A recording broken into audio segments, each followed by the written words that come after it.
Assalamualaikum warahmatullahi wabarakatuh. Salam sejahtera untuk kita semua. Baik, yang saya hormati Bapak Aiman, SHMH, selaku dosen pengampu pada mata kuliah Hukum Perlindungan Saksi dan Korban. Adapun tujuan saya membuat video ini adalah untuk mempresentasikan materi dari kelompok 2 mengenai materi yang pertama, yakni program perlindungan saksi dan korban di sebagian besar negara. Yang pertama, perlindungan fisik. Yang kedua, perlindungan prosedural. Yang ketiga, perlindungan hukum. Yang keempat, bantuan medis, psikologis, dan psikososial. Selanjutnya, fasilitasi, restitusi, dan kompensasi.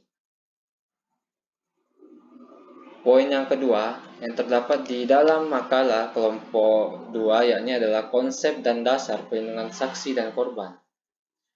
Pada awalnya, keberadaan saksi dan korban kuranglah diperhitungkan. Keselamatan baik untuk dirinya sendiri maupun keluarga pada kasus-kasus tertentu menjadi taruhannya atas kesaksian yang mereka berikan. Di dalam KUHP cenderung lebih memberatkan pemberian perlindungan kepada warga negara yang berstatus tersangka, terdakwa, dan terpidana.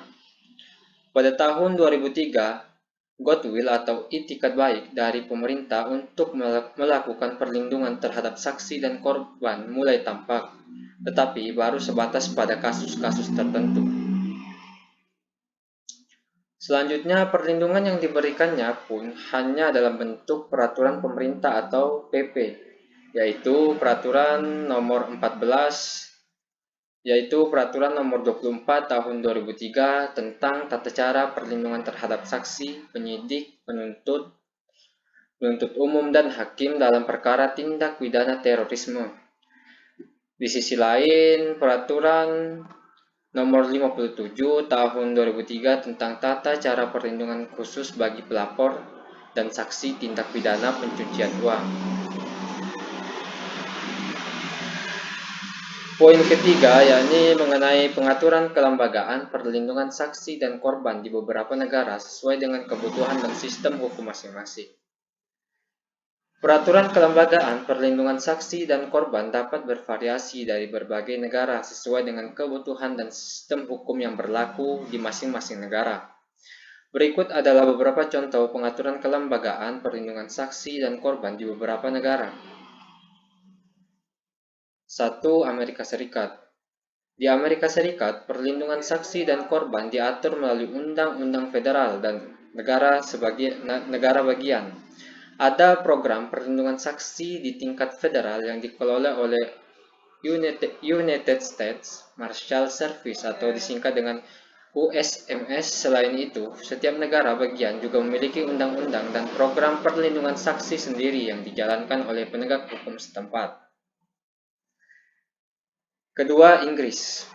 Di Inggris, terdapat program perlindungan saksi yang dikelola oleh National Crime Agency atau disingkat dengan NCA dan Crown Protection Service atau CPS. Program ini menyediakan keamanan fisik, pengenalan ulang identitas, dan pengaturan tempat tinggal baru bagi saksi yang berisiko tinggi. Selanjutnya, di poin yang keempat, bentuk-bentuk perlindungan saksi yang diamankan. Bentuk perlindungan yang dapat diberikan Lembaga Perlindungan Saksi dan Korban atau LPSK kepada saksi dan korban tindak pidana tertuang di dalam Pasal 5, Pasal 6, Pasal 7, Pasal 9, Pasal 10. Dan juga Undang-Undang Nomor 13 Tahun 2006 tentang Perlindungan Saksi dan Korban dibentuk sebagai bentuk pemberian rasa aman terhadap setiap saksi atau korban dalam memberikan keterangan di dalam proses peradilan. Berikut bentuk-bentuk perlindungan yang diberikan LPSK terhadap saksi dan korban, yaitu yang pertama, perlindungan fisik dan psikis berupa pengamanan dan pengawalan. penempatan di rumah aman mendapat identitas baru, bantuan medis, pemberian kesaksian tanpa hadir langsung di pengadilan. Selanjutnya, bantuan rehabilitasi dan psikososial. Yang kedua, perlindungan hukum berupa keringanan hukuman dan saksi dan korban serta pelapor tidak dapat dituntut secara hukum. Selanjutnya, pemenuhan hak prosedural saksi, yaitu pendampingan mendapat informasi mengenai perkembangan kasus. Selanjutnya, mengenai pergantian biaya transportasi, mendapat nasihat hukum, bantuan biaya hidup sementara sampai batas, ketentuan perlindungan, dan lainnya. Sebagaimana di dalam ketentuan pasal Undang-Undang Nomor 13 Tahun 2006. Sekian dari saya dan saya akhiri dengan ucapan wabillahi taufik wal hidayah. Wassalamualaikum warahmatullahi wabarakatuh.